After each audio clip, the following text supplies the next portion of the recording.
Abre.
বিষয়ের পরিবর্তন কোর্টের পর্যবেক্ষণ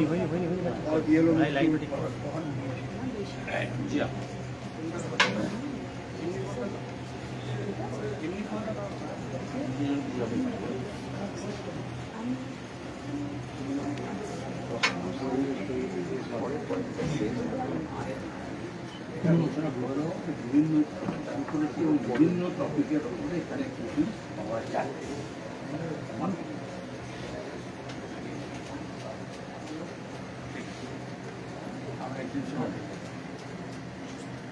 আচ্ছা, যারা এখানে উপস্থিত হয়েছেন আজকের এই অনুষ্ঠানে কাকাবাবুর জন্মদিনে তারা জানেন, তাও আমরা আর একবার ঘোষণা করে দিই যে বিভিন্ন বিষয়ের উপরে নিউজ ক্লিপিংস যা আপনারা অন্য কোথাও পাবেন না, অন্য কোনো লাইব্রেরিতে, অনেক বড় বড় লাইব্রেরিতেও চেষ্টা করে তারা সবসময় করতে পারেনি, কিন্তু আমরা এটা ধারাবাহিকভাবে করে চলেছি বিভিন্ন বিষয়ের উপরে।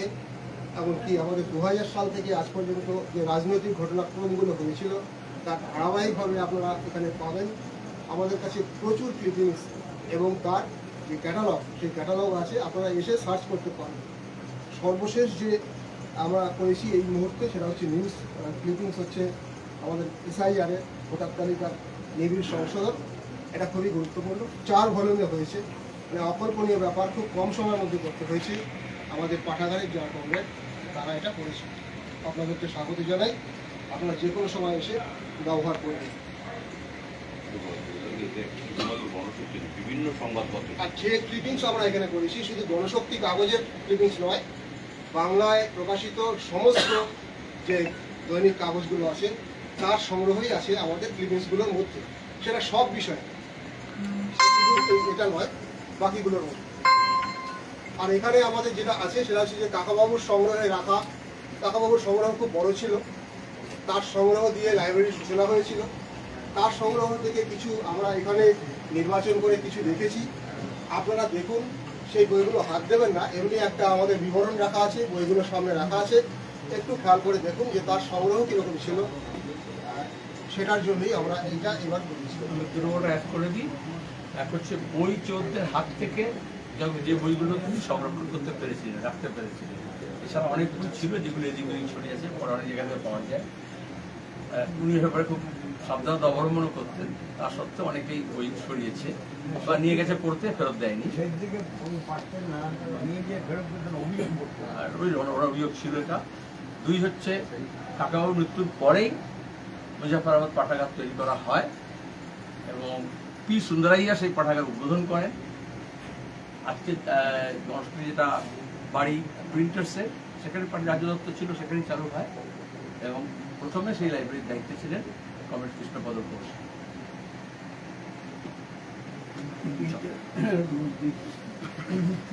এই দিক থেকে শুরু হয়, যে কোনো সবিশেষ নেই, যে কোনো দিক থেকে দেখা যেতে পারে।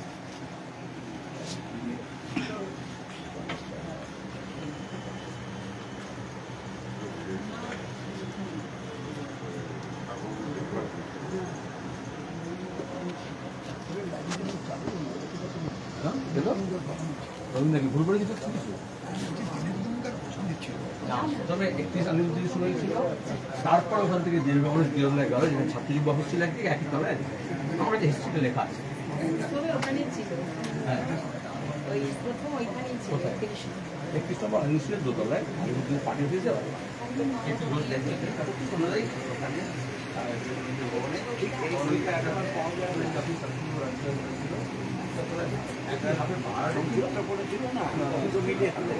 সেটাই প্রথম খণ্ড আর দ্বিতীয় খণ্ড আলাদা। প্রথম খণ্ড দ্বিতীয় খণ্ড আলাদা। আগে কিন্তু মেহনত করা হয়েছে।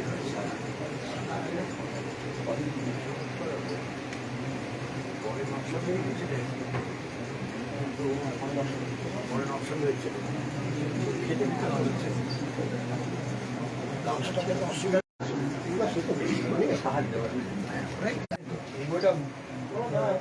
বলা হয়েছে কি চা খাবে? হ্যাঁ,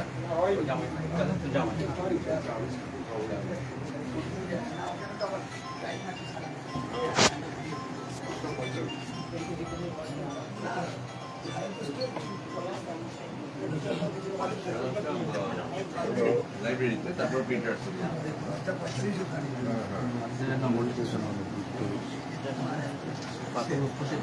এগুলো কিন্তু খারাপ অবস্থা হচ্ছে পুরোনো সংবাদপত্র। সেগুলো ছিল যে ওরা করবে, হয়েছে কিন্তু সবটা হয়নি। যত পর্যন্ত বইয়ের পেছনে একটা কারণ হচ্ছে আমাদের নিজে মেশিন কিনে করতে হবে, কারণ ওইগুলো তো ভ্যালুয়েবল ডকুমেন্ট, যারাই করবে অ্যাসেটটা তাদের বাজার হয়ে যাবে। এটা আমাদের করেছিল সেটা ওরা একটা কপি নিয়ে মাত্র স্বাধীনতাটা করবে।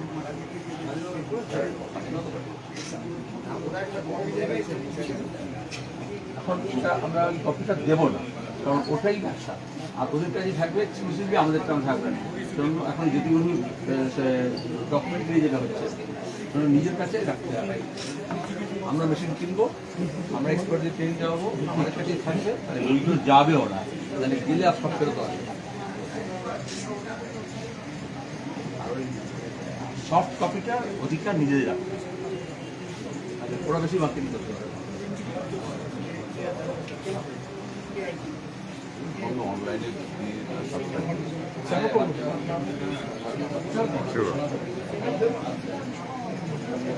এই ভিডিওটিকে লাইক করুন, আপনার গুরুত্বপূর্ণ মতামত কমেন্টের মাধ্যমে আমাদের জানান এবং আমাদের চ্যানেলের ভিডিও সবার আগে দেখার জন্য ইউটিউবে গণশক্তিকে সাবস্ক্রাইব করুন, ফেসবুকে ফলো করুন এবং শেয়ার করুন আপনার পরিচিতদের মধ্যে।